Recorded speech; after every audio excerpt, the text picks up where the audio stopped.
uma coisa que faz a gente ficar alegre, né? Mãe, mesmo quando passa, mas amor não passa, então ela continua na gente e o Dia das Mães é um dia de festa para o mundo inteiro. Eu amava aquela história de ser mãe, de engravidar, a barriguinha, a barrigona, tá? Eu queria engravidar. E eu consegui, né? Demorou, mas veio. Segundo dados do Ministério da Saúde, entre 2010 e 2014, o número de acidentes fatais com caminhões e ônibus aumentou em 15% no país. Em janeiro deste ano, o navio MV Nada ficou atracado por dias no Porto de Santos, depois que uma decisão judicial impediu que a embarcação, carregada com 27 mil bois vivos, partisse para a Turquia, onde os animais seriam abatidos.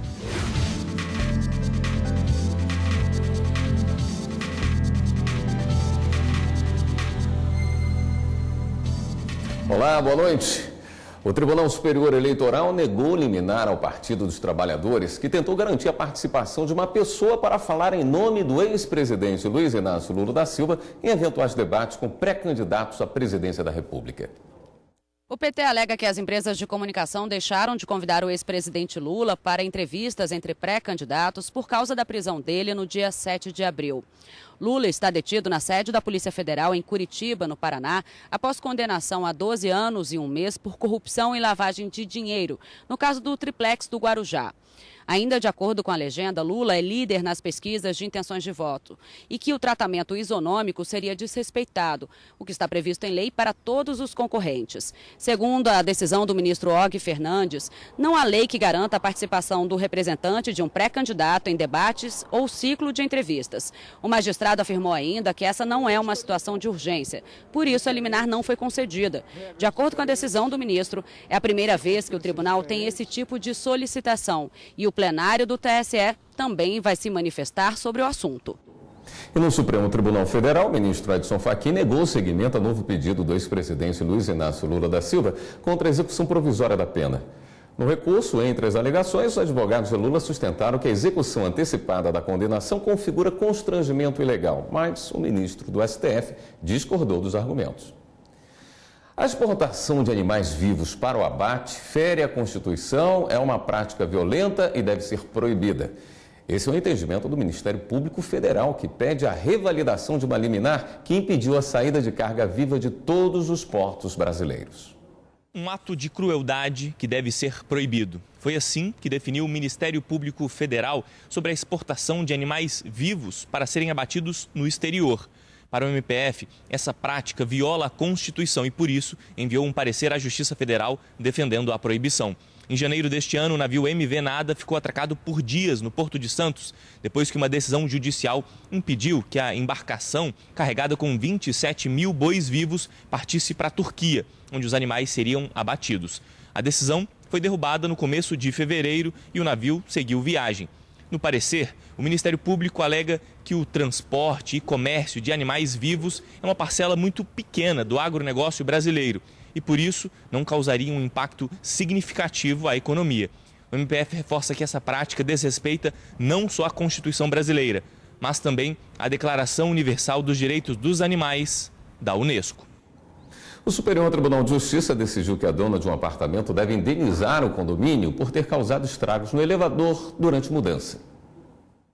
O condomínio entrou com ação pedindo indenização por danos materiais. O Tribunal de Justiça do Distrito Federal considerou que a proprietária é responsável de forma objetiva pelos atos de empregados contratados, conforme previsto no Código Civil e também na Convenção do Condomínio. De acordo com o processo, os funcionários da empresa de mudança forçaram o transporte de uma cama maior do que a capacidade do elevador. A proprietária foi condenada a pagar R$ 16.400 de indenização para o condomínio. Ela recorreu ao STJ, argumentando que a culpa seria exclusivamente da empresa contratada. Alegou ainda que não foi permitida a produção de prova oral e que o valor exigido pelo condomínio ultrapassa o prejuízo causado. O relator na terceira turma, ministro Marco Aurélio Belize, rejeitou o recurso, destacando que as provas documentais do processo foram consideradas suficientes pelas instâncias anteriores e que, de acordo com a súmula 7 do tribunal, não cabe ao STJ a revisão das provas. Em relação à indenização, o ministro explicou que o valor foi definido conforme orçamento apresentado pelo condomínio, que não foi contestado previamente pela defesa.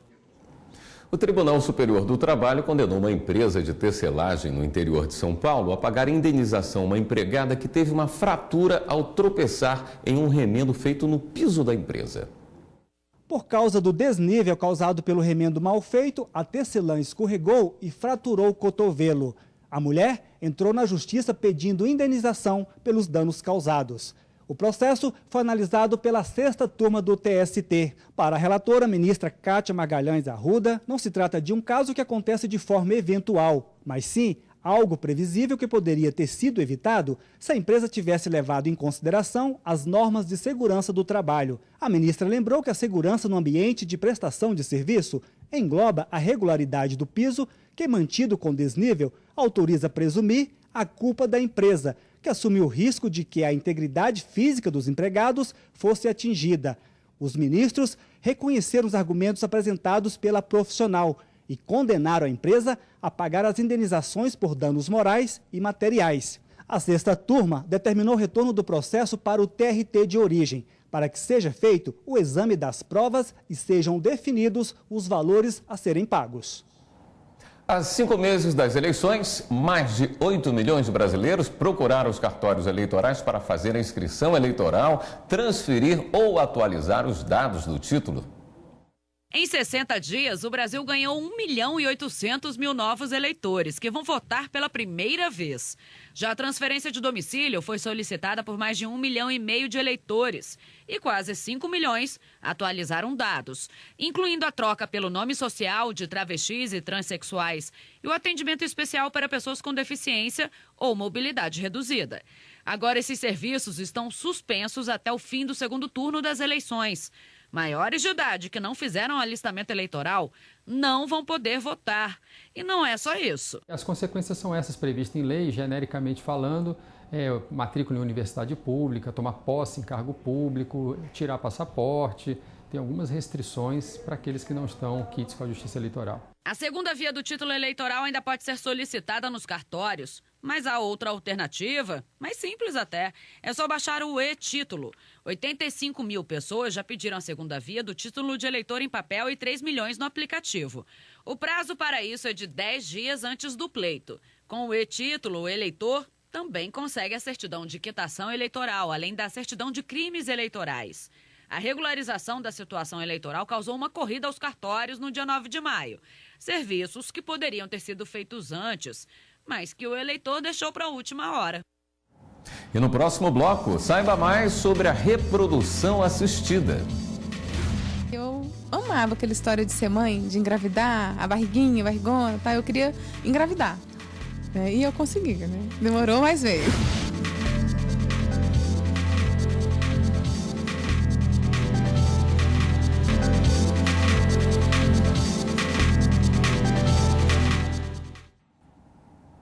Levantamento do Ministério da Saúde aponta que entre 2010 e 2014, o número de acidentes com vítimas fatais entre caminhões e ônibus aumentou 15% em todo o país. Mas de quem é a responsabilidade em acidentes envolvendo o transporte público? No final da manhã desta sexta-feira, um acidente entre 2 ônibus no centro de Brasília deixou 31 pessoas feridas. O motorista de um dos veículos ficou preso nas ferragens. O Corpo de Bombeiros encaminhou as vítimas para hospitais públicos da capital federal. Pessoas com ferimentos relativos a acidente de trânsito, que é cortes no rosto, suspeita de fratura em perna, braço, algumas com lesão e corte na boca, dentes quebrados. Esse foi o cenário inicial. Acidentes como esse ocorrem diariamente em várias partes do país. Segundo dados do Ministério da Saúde, entre 2010 e 2014, o número de acidentes fatais com caminhões e ônibus aumentou em 15% no país, atrás apenas das colisões com motocicletas. E diante desse tipo de acidente, de quem é a responsabilidade de arcar com os danos causados aos passageiros?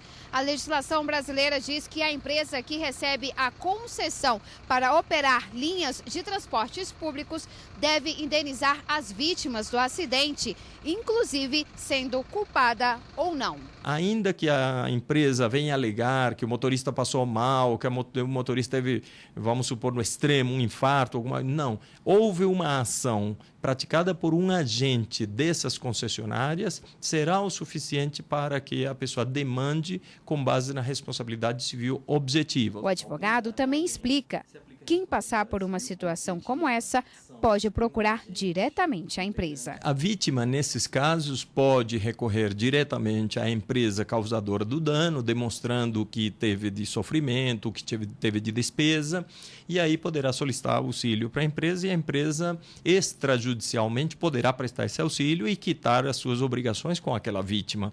Caso a empresa não dê nenhum suporte para aquela vítima, essa vítima terá o direito de promover uma demanda judicial pleiteando os danos que considera que pelos quais tenha passado.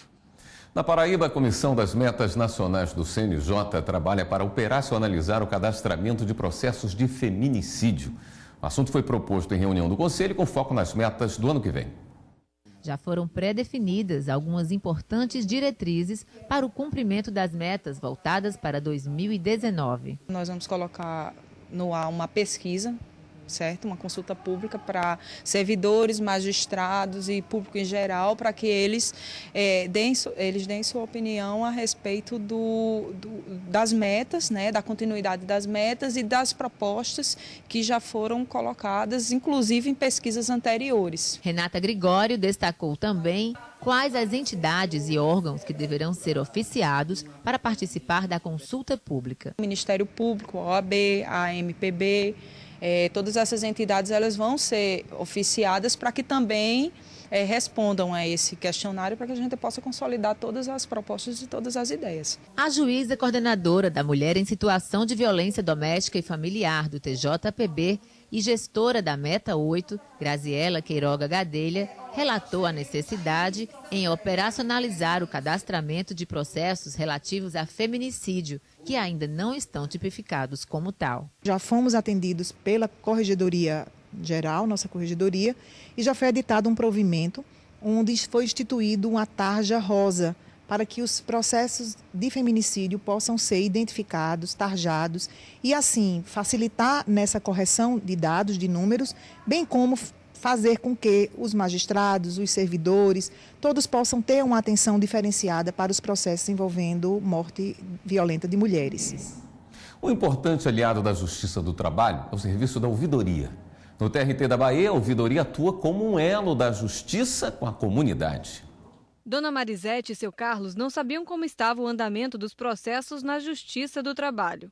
E foi através da ouvidoria que eles tiveram a resposta que precisavam. Eles me atenderam muito bem, procuraram ver como é que estava o andamento e estão ajeitando, já marcou tudo direitinho, está tudo resolvido. De acordo com o relatório da ouvidoria do TRT5, em 2017 foram recebidas 8.922 manifestações. Mais de 50% dos contatos foram para pedidos de informações e esclarecimento de dúvidas. Em segundo lugar, vieram as reclamações, seguidas dos elogios. Nós esclarecemos as dúvidas de andamento processual, horário de funcionamento, telefones, tudo cai aqui, a gente dá todas as informações. Canal de acesso, de exercício da cidadania, dos jurisdicionados, de todas as pessoas, sejam físicas, jurídicas, que necessitem alguma resposta, que tenha a resposta da Justiça do Trabalho como um todo. Para o ouvidor do Tribunal Superior do Trabalho, ministro Cláudio Brandão,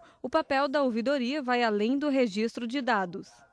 Eu acho que um dos principais papéis da ouvidoria é diagnosticar o que se pode apurar a partir dessas manifestações. Eu acho que a ouvidoria, como órgão estratégico que é na gestão do tribunal, ela tem que ter um papel também proativo, isto é, recepcionar as demandas que chegarem ao conhecimento da ouvidoria e, a partir delas, estabelecer uma interpretação do que isso pode significar, para, junto à administração, propor sugestões, alternativas de procedimento, enfim, alternativas que possam contribuir para a melhoria do serviço judiciário. Para muitas mulheres, a infertilidade não afasta o desejo de ter um filho. Com a ajuda da ciência, muitas conseguem realizar o sonho de ser mãe. O O sonho de Samanta agora está no colo. Eu amava aquela história de ser mãe, de engravidar, a barriguinha, a barrigona, tá? Eu queria engravidar. E eu consegui, né? Demorou, mas veio. 7 anos atrás, a médica de Samanta começou a sinalizar. Era hora de engravidar. Ela e o marido tentaram, mas descobriram que a maternidade precisava de uma ajudinha da ciência. A técnica da fertilização in vitro, que ficou conhecida como bebê de proveta. Depois da decisão, o casal enfrentou uma luta de 2 anos. Foram 5 fertilizações in vitro. E na última, a boa notícia. Giovana estava a caminho. Um amor incondicional é um amor muito diferente. É muita provação também. Só com tanto amor para a gente aguentar virar noite, neném doente, muda toda a rotina. Né? Assim, as pessoas falam assim, porque a sua vida vai mudar. Muda. Para mim, mudou para melhor. Com o envelhecimento, as chances de sucesso da fertilização in vitro diminui para a mulher e aumenta o risco para o bebê e também para a mãe. O problema é que essas mulheres com mais de 50 anos, essas mais velhas, normalmente elas já têm alguma doença pré-existente. Às vezes diabetes ou pressão alta, alguma doença cardiovascular, problema de colesterol. E a gravidez, ela sobrecarrega o organismo, o corpo como um todo. Por isso, o Conselho Federal de Medicina baixou uma resolução. A norma determina que as mulheres acima de 50 anos podem passar por procedimentos de reprodução assistida desde que assumam o risco e tenham autorização do médico.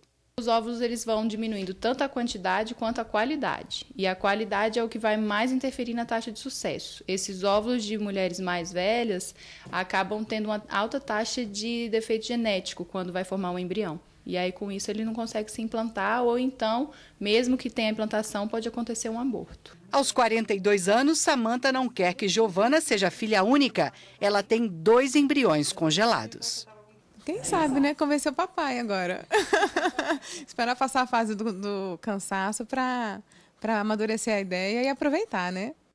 E no próximo bloco, as comemorações do Dia das Mães já começaram. O dia foi especial no STF. Mãe é uma coisa que faz a gente ficar alegre, né? Mãe, mesmo quando passa, mas amor não passa, então ela continua na gente. E o Dia das Mães é um dia de festa para o mundo inteiro.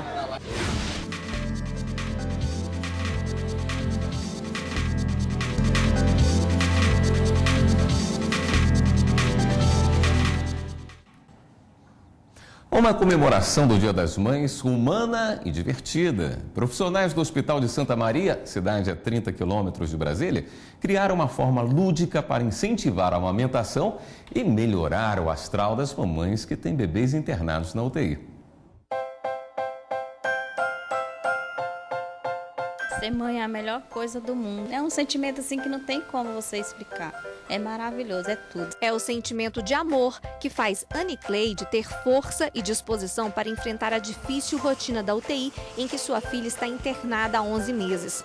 Ana Júlia ficou com paralisia cerebral depois de complicações na hora do parto. No mesmo quarto, a história se repete com a Mônica e sua filha Luna, hoje com 10 meses.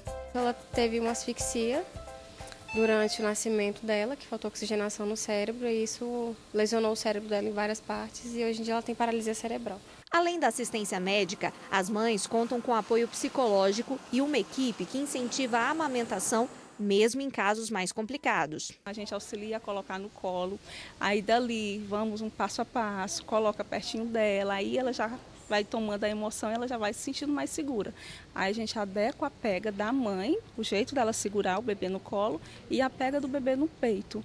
Aí o trabalho flui, porque o bebê se sente mais seguro e a mãe também vai se sentindo mais segura e à vontade para amamentar. Para aliviar a tensão do clima da UTI no hospital, a equipe de saúde organizou várias atividades para comemorar o Dia das Mães de forma diferente. Este é o 3º ano que o evento é realizado pelo Hospital Regional de Santa Maria, uma cidade do Distrito Federal. Foram realizadas oficinas de beleza, palestras e agora o momento é de descontração e festa, com música.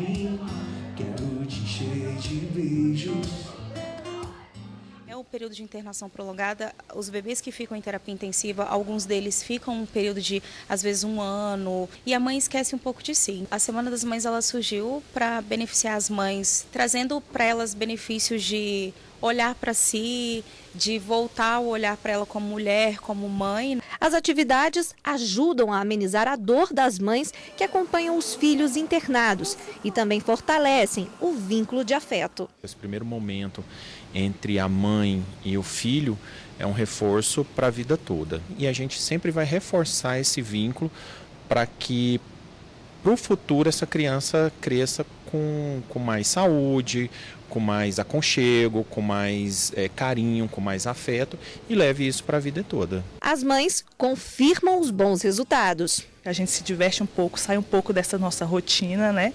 Muito puxada, que tá lá com os nenenzinhos o tempo todo, então é muito legal. É bom para descontrair, né?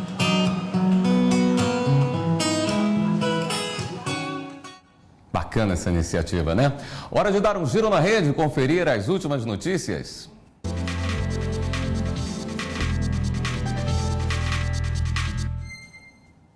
Quem está na redação do Jornal da Justiça hoje vai nos atualizar das últimas notícias é a repórter Carla Lucena. Oi, Carla, boa noite.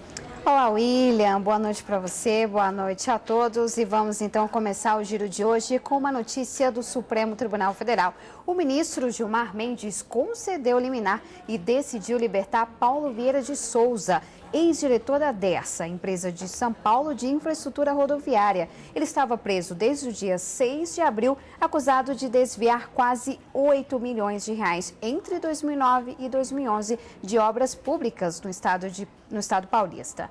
E a Justiça da 10ª Vara Federal determinou hoje o bloqueio de bens e a quebra do sigilo telefônico dos ex-governadores do Distrito Federal, Agnello Queiroz e José Roberto Arruda, do ex-vice-governador Tadeu Filipelli e de outras 7 pessoas. A Justiça investiga supostos desvios de recursos, superfaturamento e pagamento de propinas nas obras do BRT da capital, o transporte rápido por ônibus.